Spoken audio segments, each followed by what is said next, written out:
بسم اللہ الرحمن الرحیم۔ صرف 5 منٹ کا مدرسہ قرآن و حدیث کی روشنی میں 289واں دن 19 شوال المکرم۔ نمبر 1، اسلامی تاریخ۔ ام المؤمنین حضرت ام حبیبہ رضی اللہ عنہا۔ حضرت ام حبیبہ رضی اللہ عنہا کا نام رملہ بنت ابو سفیان ہے۔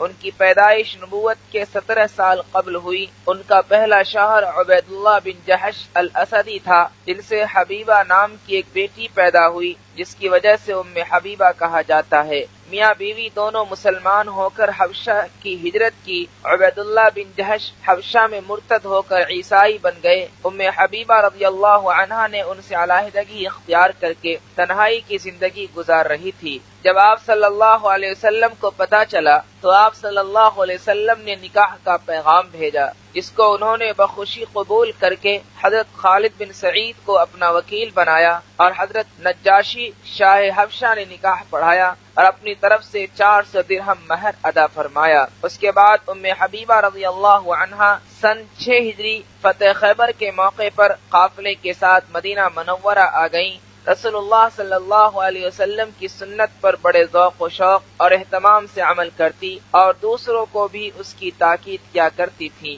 خود فرماتی ہیں کہ ایک مرتبہ رسول اللہ صلی اللہ علیہ وسلم نے فرمایا کہ جو شخص روزانہ 12 رکعت نفل پڑھے گا اس کے لیے جنت میں گھر بنایا جائے گا۔ جب سے میں نے اس فضیلت کو سنا تو ہمیشہ اس پر عمل کرتی رہی۔ محدثین کرام نے ان سے احادیث کی 65 روایتیں نقل کی ہیں۔ انہوں نے اپنے بھائی امیر معاویہ رضی اللہ عنہ کے زمانہ خلافت میں 73 سال کی عمر پا کر سن 44 ہجری میں انتقال فرمایا اور مدینہ میں دفن ہوئی۔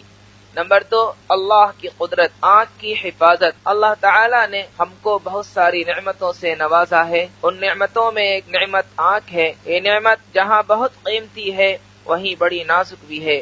اللہ تعالی نے اس کی حفاظت کا کتنا اچھا انتظام فرمایا کہ اگر آنکھ کی طرف کوئی چھوٹی سی چیز بھی آئے تو اللہ نے ایسی پلکوں کو بنایا جو فوراً بند ہو جاتی ہے، اور اگر کوئی بڑی چیز آنکھ کی طرف آئے تو آنکھ کے چاروں طرف ابری ہوئی مضبوط ہڈی بنا دی جو آنکھوں کی حفاظت کرتی ہے۔ بے شک اللہ تعالی بڑی قدرت والا ہے۔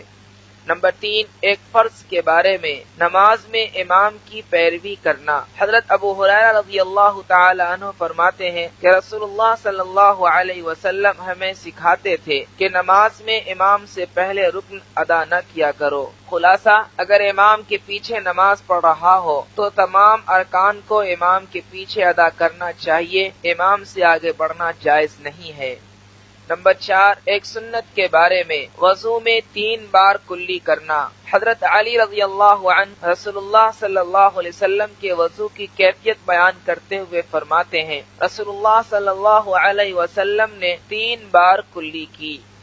نمبر 5، ایک اہم عمل کی فضیلت، ہر حال میں اللہ کی تعریف کرنا۔ رسول اللہ صلی اللہ علیہ وسلم نے فرمایا، سب سے پہلے جنت کی طرف وہ لوگ پکارے جائیں گے جو خوشی اور غمی، آسانی اور پریشانی میں اللہ کی تعریف اور حمد بیان کرتے ہیں۔